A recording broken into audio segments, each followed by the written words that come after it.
On est le 3 décembre, donc vlogmas numéro 3. Tout d'abord, on va ouvrir la petite case du calendrier de l'Avent de Aromazone, que je trouve, oui, là.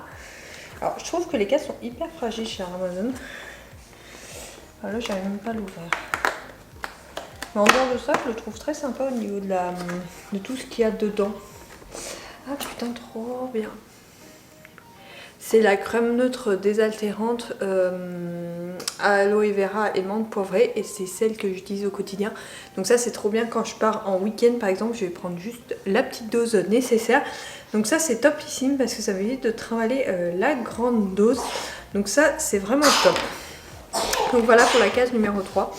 Aujourd'hui au programme, j'ai encore ma pupus avec moi vu que l'on est mercredi et que elle est encore malade. La nuit a été compliquée. Là, elle a bu son biberon très partiellement. Du coup, j'ai rendez-vous chez le médecin. Grosso modo, elle divise par 2 ses doses de biberon sur la journée. Ça commence à être compliqué pour elle et pour nous. Donc du coup on retourne chez le médecin, mais chez sa pédiatre cette fois. J'avais pris rendez-vous hier parce que mon mari disait que c'était vraiment catastrophique la journée. Là je ne sais pas encore comment ça va être. Pour l'instant elle est sur son petit pouf, son doumou là pour faire sa verticalité qui est parfait pour ça. Surtout le matin quand on a des choses à faire. Elle est plutôt calme même si elle m'a arraché une feuille qu'elle a voulu mettre à la bouche. Voilà, mais en dehors de ça, elle est très calme. Donc là, je vais ranger ça. Je vais mettre à faire mon vlogmas d'hier, la publication et tout ça pour ce soir. Et après, bah, je vais entamer cette journée qui risque d'être un peu compliquée.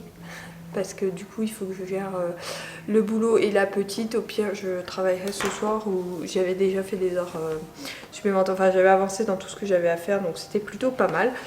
Donc voilà, c'est parti pour cette nouvelle journée.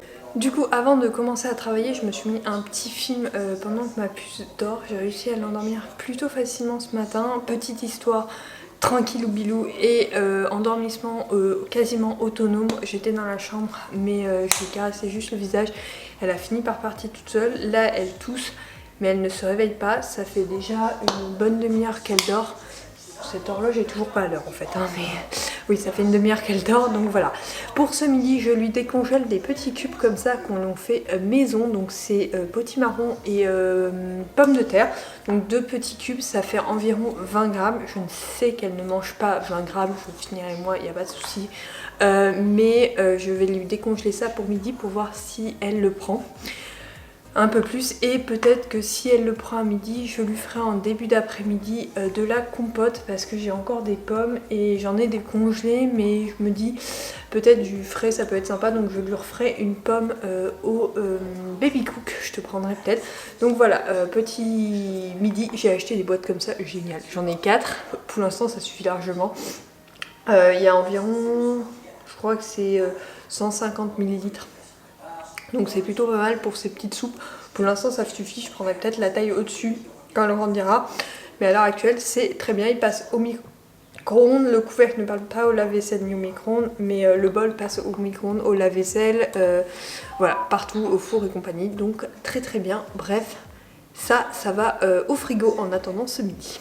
Je ne t'ai pas repris hier parce que mes parents m'ont fait la surprise de venir pour mes 30 ans qui étaient hier. Du coup j'ai profité d'eux après le boulot et le soir. J'ai absolument pas tourné, donc ce matin ils sont repartis chez eux. Bon, ils reviennent en fin de mois pour Noël, et du coup j'ai tourné ce matin pour que tu aies une vidéo ce soir normalement. Les favoris de ce mois-ci, enfin du mois de novembre. Du coup c'est parti. Je crois qu'il n'y a pas de film. Par contre, il y a 4 romans et 2 séries, grosso modo. Sachant qu'il y en a une, j'ai déjà parlé, mais bon, on va en reparler. Donc, c'est parti. Tout d'abord, je voulais te parler d'une duologie, donc on va parler en gros. Donc, c'est la duologie Mechanism of the Hair de Alicia Garnier. Donc le premier tome, je vais te lire le résumé. Depuis leur enfance, Dan et Garrett sont inséparables, partagent tout, y compris leur passion pour les défis insensés, jusqu'à ce que Dan rencontre l'homme idéal.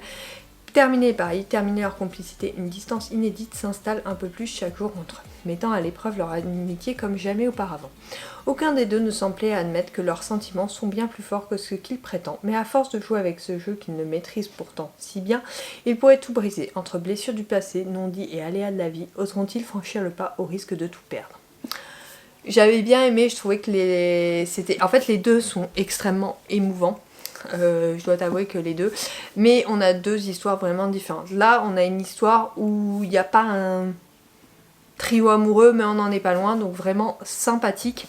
Et après, dans cette histoire-là, on revient plutôt dans quelque chose un peu différent, de reconstruction. Derek pense tout avoir, une famille aimante, une carrière florissante, un avenir parfait, avant que tout s'effondre brutalement. Ce qui le terrifie le plus est devenu réalité, être père célibataire. Désormais, il n'a plus de choix, il doit faire passer sa fille avant tout le reste, y compris son propre chagrin et tous les doutes qui le hantent, jusqu'à ce qu'il rencontre celle qui va chambouler sa vie. L'arrivée de la lumineuse tour bouleverse sa vie stable de Derek et met à mal ses résistances si durement acquises. Pourtant, malgré leur confrontation et leur tempérament explosif, l'espoir pourrait bien renaître de ses cendres. Une chose est sûre, entre Derek et Storm, cela s'annonce électrique. Bon, alors c'est deux romans vraiment très émouvants, très touchants, avec des personnages extrêmement attachants. Deux histoires vraiment inédites et vraiment magnifiques. Moi j'ai beaucoup aimé, j'ai été plongée dedans. Franchement, je les ai lus hyper rapidement et j'ai enchaîné les deux parce qu'en fait, même si c'est sur des personnages différents, on les retrouve d'un tome à l'autre. Et notamment à la fin du premier tome, on enchaîne sur le deuxième tome. Donc vraiment, il faut que tu les lises ensemble et dans l'ordre. En tout cas, moi j'ai beaucoup aimé et je te les recommande vraiment parce que c'est une super duologie. Vraiment topissime, j'ai adoré et ils font partie de ceux que j'ai préférés je crois cette année, donc franchement je te recommande. Ensuite j'ai lu un quatrième tome, donc Out of Control de Kay Brockberg. Alors, Rossi est son propre ennemi. Peu importe ce que les gens pensent ou attendent de lui, il doit se comporter. Son comportement de bipode d'être arrivé au sommet de la Formule 1. Imprévisible et audacieux sur le circuit, il l'est encore plus en dehors. Il a suffi d'une nuit, d'un acte chevaleresque exceptionnel de sa part pour que je sache que je voulais mieux connaître cet homme que tout le monde déteste. J'ignore les mises en garde de mon frère sur son coéquipier, les réprimandes de ma famille, je prends le risque, il en vaut la peine. Avec son boulot en jeu, les regards continuellement braqués sur nous, nous nous autorisons que des rendez-vous secrets. Tout n'est que plaisir et jeu, jusqu'à ce que le désir se charge de l'amour et que l'éphémère commence à ne plus suffire. Je veux tout, je veux l'éternel et je le veux avec Olivier Rossi. Autant dire, donc là on est dans l'univers de la Formule 1. J'en ai lu plusieurs des sagas, j'ai la saga Les Frères Reynolds, j'ai une autre saga, d'ailleurs je vais te présenter le tome 3 juste après, donc voilà, j'ai plusieurs sagas, mais celle-là c'est la mieux au niveau de l'univers parce que c'est très proche de l'univers. On n'a pas une description, on ne suit pas les grands prix un par un, non. Mais par contre, je trouve que c'est beaucoup plus amené, beaucoup plus sympathique. Il faut dire qu'elle avait déjà écrit Driven qui était pas très loin dans le type, enfin on était dans le même type d'univers, mais c'était il y a des années. Maintenant c'est redevenu à la mode, donc ils ressortent des romans dans ce genre-là. En tout cas, moi j'ai beaucoup aimé cela. En plus, Olivier Rossi, on le connaît dans les autres tomes, il nous est insupportable. Et dans celui-là, il est tellement adorable derrière sa petite carapace là.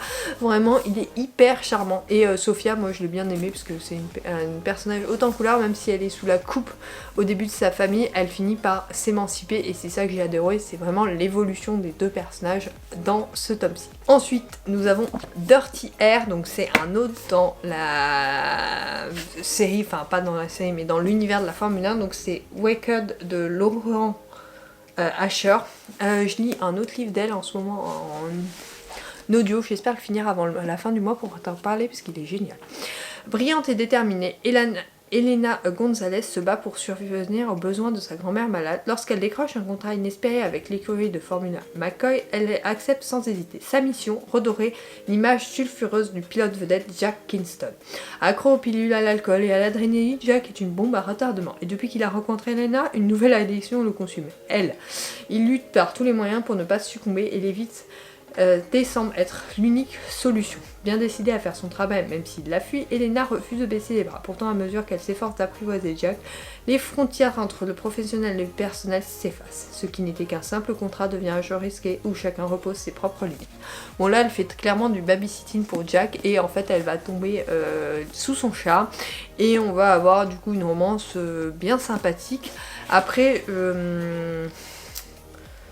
Là, on est beaucoup plus dans l'univers, concrètement, on suit beaucoup plus le pilote parce que c'est sa carrière qui est en jeu au départ, donc vraiment sympathique. Plus on suit le personnage d'Elena qui est vraiment attachante, donc par sa détermination et tout ça. Donc vraiment un beau petit roman, en tout cas il m'a beaucoup plu. Donc j'ai hâte de lire la suite parce que je crois qu'il y a un tome 4 qui sort au mois de février prochain, donc j'ai hâte. Ensuite j'ai regardé la série L'Agence, donc la saison 5 avec monsieur, on est en train d'attaquer la 6 qui sort sur TMC, du coup elle est pas sur Netflix, du coup on la regarde beaucoup moins, je dois t'avouer, mais là on a attaqué du coup L'Agence saison 5, toujours aussi appréciable, on adore toujours autant visiter et critiquer les maisons alors que clairement on a pas du tout les moyens de se payer ce type de maison, mais on les critique au rancœur, on adore toujours autant. Plus les personnages sont attachants, enfin les personnages, la famille en fait en elle-même est hyper attachante, c'est de la télé-réalité, mais nous on apprécie ça, enfin en tout cas on passe un bon moment, donc je te la recommande, mais je crois que je t'en avais déjà parlé dans mes favoris du mois d'octobre. Ensuite nous avons vu La Diplomate saison 3. Donc, alors que la nation s'apprête pour accueillir Grace, réfléchit à la structure de son administration. Des tensions conjugales menacent l'image publique impeccable de Kate et Hal. De par son rôle unique, Kate a accès à tout le monde, sauf à la personne dont elle a justement besoin. Donc là, on attaque la saison 3, et la saison 3... Alors, il y a l'intrigue en elle-même sur... comment ça s'appelle ? Sur la vie de l'Amérique, donc là il y a le président qui est mort, il y a Grace qui prend du coup la tête des États-Unis et elle va choisir du coup pas son premier ministre mais son vice-président, voilà. Elle était vice-présidente, elle doit choisir son vice-président, évidemment ça va être une surprise, ça va pas être vraiment celui qu'on attendait. Bref, voilà, il y a tout ça qui se mélange et qui fait une bonne série politique. À côté de ça, on a Hal et Kate qui ont des problèmes conjugaux très importants, on le sait depuis la première saison, mais là ils sont d'autant plus importants, donc ils essayent de trouver un accord, sachant que on voit très vite qu'ils ont toujours des sentiments l'un pour l'autre, mais que c'est compliqué à gérer avec tout ce qui s'est passé, ils ont du mal à se pardonner, mais ils se servent toujours l'un de l'autre pour avancer en politique. Voilà le topo, j'ai kiffé, j'ai adoré du début à la fin, franchement entre la romance et l'intrigue politique, même si elle est un peu lente à se mettre en place, elle est géniale, j'ai déjà hâte de voir la 4ème saison sans hésitation, mais je pense qu'on en a pour un moment d'attente. Ensuite pour mon anniversaire, ma maman m'a fait 30 cadeaux et il y avait 2 romans dedans, donc comme ils vont rentrer dans ma pile à lire, je te les présente. Donc c'est Noël à la librairie des cœurs brisés d'Annie Darling, je ne sais pas si j'aurai le temps de le lire ce mois-ci puisque ma pile à lire est déjà pleine. Mais sinon je le lirai fin du mois, début du mois prochain. Et ensuite il y a la librairie disparue d'Evie Wu. Donc apparemment c'est pour le livre à offrir aux amoureux des livres. Donc voilà, ça c'est les 2 romans qui vont rentrer du coup dans ma pile à lire. Je ne les connais pas du tout mais j'espère qu'ils me plairont. Ce vlogmas est donc terminé, il est un peu court que par rapport aux autres, ceci dit je me base toujours sur 10-15 minutes grand maximum parce que je trouve qu'il faut des vidéos rapides à voir. Donc voilà, j'espère qu'il t'aura plu, en tout cas je te reprends dès aujourd'hui pour moi mais dès demain pour toi pour suivre mes aventures. Là je vais aller monter ce vlog et le mettre à exporter pour espérer qu'il soit exporté avant 20 h et pouvoir te publier. Allez, à plus, bisous.